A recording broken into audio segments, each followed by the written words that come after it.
Hey, how you doing? This is Adam Post, publisher of more than 1,000 comic books and marketing expert covering woke tech media panics, Silicon Valley kills diversity hiring for meritocracy. Let's get into the story. Before we do, please be sure you are subscribed to the channel. Click the bell for notifications. Give me a thumbs up. I really appreciate you guys. Everyone appreciates getting a little bit of extra help or special acknowledgement, especially for a job well done. Well, having a certain skin color, that's not going to work in Silicon Valley anymore. To get financing, to get jobs, to get management opportunities, you're going to have to be qualified.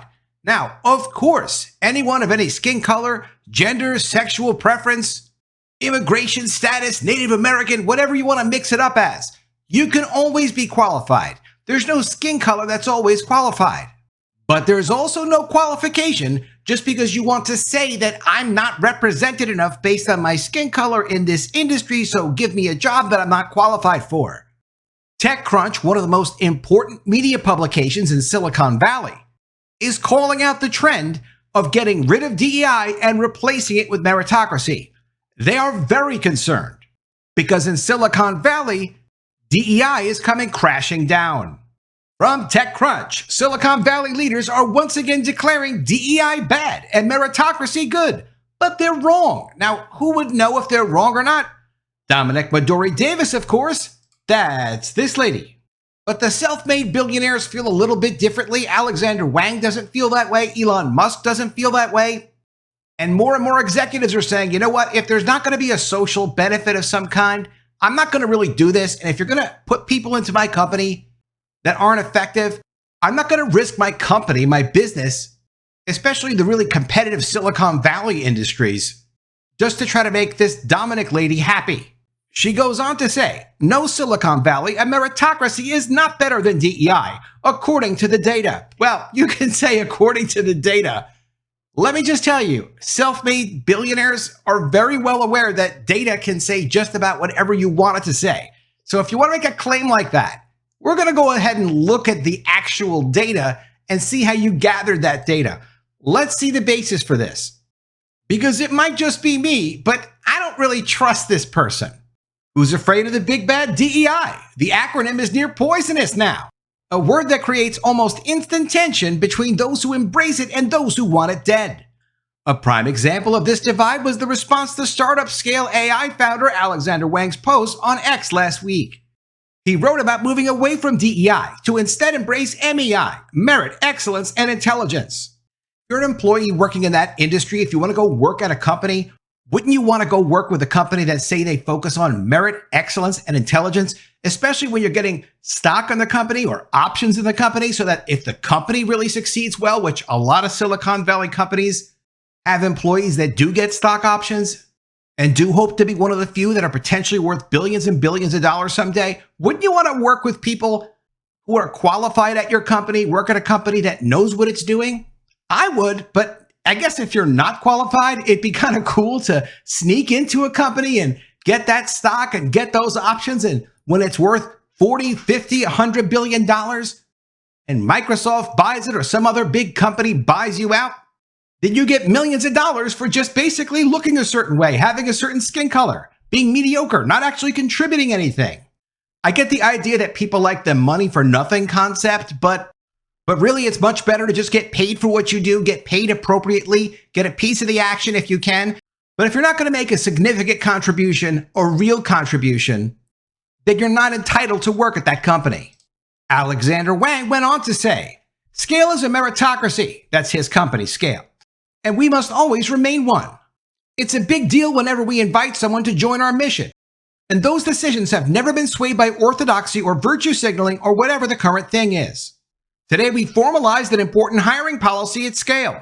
We hire for MEI, merit, excellence, and intelligence. In his post, Wang went on to say, Scale is a meritocracy and we must always remain one. Hiring on merit will be a permanent policy at Scale. Well, she didn't like that very much, and neither did TechCrunch. The comments on X, which included Elon Musk, Palmer Luckey, and Brian Armstrong, were thrilled. On LinkedIn, however, the startup community gave a less than enthusiastic response. Those commenters pointed out that Wang's post made it seem as if meritocracy was the definitive benchmark to find qualified hiring candidates, without taking into consideration that the idea of meritocracy is itself subjective. That's a really silly statement to say that the idea of meritocracy is subjective. Yes, it's subjective, and it's up to the employer to decide if they want to hire you based on merit. Or if you're an in-demand employee, meaning that there are a lot of people that want to hire you because you're just so good at what you do, the employee can apply their own standard of meritocracy to the companies that they go look for and say, as far as I'm concerned, this is the best company for what I want from a company. They're giving me the best stock options. They're giving me the best pay. When the employer is making the decision, because the employer is making the employment choice, the employer can say, I want someone who's able to do this. I want someone who has that much experience. And they're also doing it not just off the top of their heads. They may be setting up certain kind of teams to do certain kind of things. And you might want someone who's extremely experienced to lead a team like that. So you might be willing to pay a lot for that. That's extra merit as far as you're concerned. Experience with managing people. Or you might say to yourself, no, for what we need, a lot of people are going to get on-the-job training. I already have a really strong leader, and I don't want two strong people, both with a lot of experience in managing people, coming at this trying to manage the team together. So if I already have a manager, I don't really need another manager for that team. It can be very specific to the company's situation. Merit is subjective. No one has a right or an entitlement to the definition of meritocracy. There is no right and wrong when it comes to subjectivity. There is only who has the power and who doesn't. If you don't have anything to offer, you're going to have a hard time being very picky. But when you have a choice of hiring the best person for your company, for your job, for your position, you control the subjectivity of what meritocracy actually means. In the days that have followed the post, more and more people have shared their thoughts and what Wang's comments reveal about the current state of DEI in tech. Well, the post is misguided because people who support the meritocracy argument are ignoring the structural reasons some groups are more likely to outperform others, according to Mutale-Nkonde, a founder working in AI policy, who told this to TechCrunch. Quote, we all want the best people for the job, and there's data to prove that diverse teams are more effective. Well, let me just question that data that was also cited by the author of this article for a moment. And the first way I question data is I look at, okay, yes, Alexandr Wang has a $2 billion net worth, so I think he might know what he's talking about, and it is his company, so it is his decision. But let's give Mutale-Nkonde a little bit of credit here and see what data she's talking about. Let's look her up. Okay, this is Mutale-Nkonde. She's a musical artist. Yep, she's a musical artist and an AI policy analyst from Harvard University or something. Okay, well, you went to Harvard University. We all know about the credibility of Harvard University and the fact that they needed to be sued because of their illegal affirmative action problems. And maybe that has something to do with this. Maybe that doesn't have something to do with this. But I don't think I'm going to take the word of Mutale-Nkonde with her data analysis versus Alexandr Wang, who's a self-made billionaire. Emila Witko, an HR professional at AI startup Hugging Face, told TechCrunch that the post was a dangerous oversimplification, but that it received so much attention on X because it openly expressed sentiments that are not always expressed publicly, and the audience there is hungry to attack DEI. So thoughtful and so intelligent. Wang's MEI thought makes it so easy to refute or criticize any conversations regarding the importance of acknowledging underrepresentation in tech, she continued. Okay, Emily, let's check you out and see what your credibility is. This is Emily. Okay, seems happy, smiling, all right. Emily is working for Hugging Face since 2022 in diversity, equity, belonging, and employee experience. Prior to that, Secretary Board of Directors for Alternate Future. Before that, a full-time customer service position in 2020 to 2021. And if you go back as far as September 2019 to July 2020, you've got someone that for 11 months was a bar manager. Now, there's nothing wrong with working at a bar. Alexandria Ocasio-Cortez used to work at a bar as well. Maybe Emily will get into government as well, but I don't see the value of what Emily's saying here. And I think TechCrunch is going to have to find very qualified people if they want to cite people for articles, because I'm always going to look them up. It's one of the things that I'll do is if I see people mentioned and cited, they've made themselves part of the conversation. So I like to look at their credentials and know what that citation is actually worth. Wang is far from the only Silicon Valley insider to attack DEI in recent months. He joins a chorus of those who feel that DEI programs implemented at businesses over the past several years, peaking with the Black Lives Matter movement, caused a backslide in corporate profitability, and that a return to meritocratic principles is overdue. Indeed, much of the tech industry has worked to dismantle recruitment programs that considered candidates who, under previous hiring regimes, were often overlooked in the hiring process. So sure, because it was the hot thing to do, they reached out and hired a lot of people that didn't have qualifications. And now they're dealing with losing money on those people that can't do their jobs. Part of the reason that Wang came out with this statement is they were very recently involved in a fundraising. Note here from June 13th, 2024. In the wake of our fundraise, I've been getting a lot of questions. Fundraise is when you go out and you raise funds from investors that are saying, okay, you want a couple $1 million? You want $50 million? You want $500 million? What's your business plan? How am I going to get the money back at a profit? These are sophisticated people that are putting money into these companies. And they realize now it's time to ask questions about your hiring methods. That's why Wang is talking about it, because they want to know, what kind of company are you that we're putting money into? Because this is a lot of charity when you hire people based on what they look like because of underrepresented histories or whatever excuse you want to make. So investors know you have to budget off a certain amount of money, give up a certain amount of stock options, and take the loss if you're going to go ahead and really hire people that can't contribute to the company. It also weakens and damages the whole company. It's not a good idea. So now, as Silicon Valley companies are starting to raise more and more money as they continue through their growth phases, investors do want to know how much of our money is getting wasted on diversity, and they expect a legitimate answer. Seeking to make a change in 2020, many organizations and power players came together to promise more of a focus on DEI, which, contrary to the mainstream discussion, is not simply about hiring someone based on the color of their skin, but is also about ensuring qualified people from all walks of life, regardless of skin, gender, or ethnic background, are better represented and included in recruitment funnels. It's also about taking a look at disparities in pipeline issues, analyzing the reasoning why certain candidates are constantly overlooked in a hiring process. But how is a company going to get a return on investment if the people aren't qualified? They're not qualified. That's the issue. She knows the issue. You know the issue. We know the issue. And now people aren't pretending anymore. This is not a communist country where everybody pretends and they lie about what the truth is. In 2023, the U.S. data industry saw new women recruit levels drop by 2/3, from 36% in 2022 to just 12%. Meanwhile, the percentage of Black, Indigenous, and professionals of color in vice president or above data roles stood at just 38% in 2022. If Alexandr Wang goes to his investors and he says, look, I know you're interested in a business plan, but let me tell you what percentage of Black, Indigenous, and professionals of color are in vice president positions based on this data from 2022. Like, they don't want to hear that. They want to hear, how are we going to actually make money at this company if we give you our money? DEI-related job listings have also fallen out of favor, declining 44% in 2023, according to data from the job site Indeed.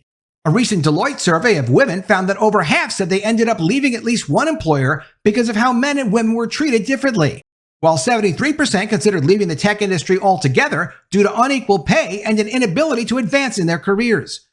Do you know why you can't advance in your career? Because if you can't do the job that they gave you out of charity that you didn't earn in the first place, you're not going to be able to move up to management of that position, because the people above you are already covering for you for the work that you can't do. So no, you can't move up in that case. If you're qualified, your future at a growing Silicon Valley company is pretty much unlimited. And if it isn't at that company, it is at another company. Silicon Valley people jump around all the time because they get great opportunities at different companies when they're qualified. Yet for an industry that prides itself on being data-driven, and remember, we had data just from, what was her name? From Mutali Nakande, the musical artist, just gave us data, right? So that's the data we're referring to here. Yet for an industry that prides itself on being data-driven, Silicon Valley cannot let the idea of meritocracy go, despite all the data and research showing how such thinking is just a belief system, and one that can lead to biased outcomes. Investors don't care about biased outcomes, even if there were such a thing. There aren't, but if there were such a thing, it's return on investment. That's what they're biased towards, a good return on their cash. The idea of going out and hiring the best person for the job without taking into account any human sociology is how pattern matching occurs. Teams of companies have people who are alike, when the research has shown that more diverse teams perform better. Oh, you can keep telling yourself that. No, they don't. People that get along well produce well. They don't have to be the same gender or skin color. People are used to working with people of different genders and people of different ages. They're used to it. You just have to give other people good people to work with so that people don't have to cover for the people on the team that aren't competent. Moreover, it has only raised suspicions about who the Valley considers excellent and why. Because they can do their work without help and they're willing to work really hard? It's that simple. I'm no Mutale Makonde, but it really is just that simple.